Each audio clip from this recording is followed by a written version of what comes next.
त्या कुदळवाडी परिसरामध्ये अनधिकृतपणे जे व्यवसाय करतायत आणि तुम्ही पाहिलं असेल मागच्या काळामध्ये या परिसरामध्ये अनेक बांगलादेशी रोहिंगे या परिसरामध्ये आढळलेत आणि आतंकवाद्यांचा सुद्धा संपर्क असलेला हा एरिया आहे। आजूबाजूच्या परिसरामध्ये भीतीचं वातावरण आहे। सकाळी जी आग लागली होती ती अजूनही त्याच प्रकारे त्याच्यापेक्षा भीषण चालू आहे।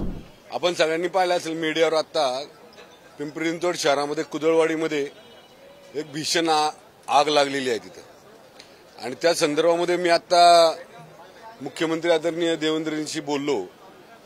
अशा संदर्भातल्या त्या कुदळवाडी परिसरामध्ये अनधिकृतपणे जे व्यवसाय करतायत आणि तुम्ही पाहिलं असेल मागच्या काळामध्ये या परिसरामध्ये अनेक बांगलादेशी रोहिंगे या परिसरामध्ये आढळलेत आणि आतंकवाद्यांचा सुद्धा संपर्क असलेला हा एरिया आहे आणि अनधिकृतपणे भंगार व्यवसाय चालत असताना स्क्रॅपचे व्यवसाय चालत असताना त्यांना कुठल्याही प्रकारचं लायसन नाही आणि अनधिकृतपणे ते चालवतात। त्यामुळे अशा प्रकारच्या घटना तिथे घडतायत। आजूबाजूच्या परिसरामध्ये भीतीचं वातावरण आहे।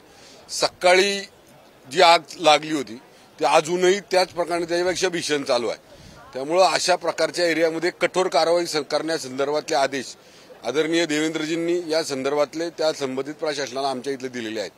मी त्या संदर्भामध्ये आत्ताच देवेंद्रजींशी बोलून आलो, त्यांच्याशी चर्चा केली आणि त्यांनी त्या संदर्भातले आदेश त्या ठिकाणी दिलेत। अशा अनधिकृतपणे चाललेले जे पण बेकायदेशीर चाललेले जे व्यवसाय आहेत त्या ठिकाणचे बंद करून त्या ठिकाणी पोलीस प्रशासन आणि स्थानिक स्वराज्य प्रशासन यांच्या माध्यमातून कठोर अशी कारवाई करण्यासंदर्भातले आदेश आदरणीय देवेंद्रजींनी दिलेले आहेत।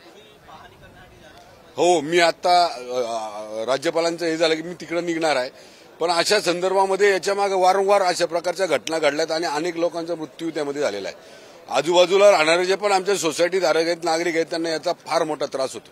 त्याच्याकरता त्याच्यावर कठोर कारवाई करण्यासंदर्भातली भूमिका मी आदरणीय मुख्यमंत्र्यांकडे मांडली आणि त्यांनी त्या संदर्भातले निर्देश खाली प्रशासनाला दिलेले आहेत।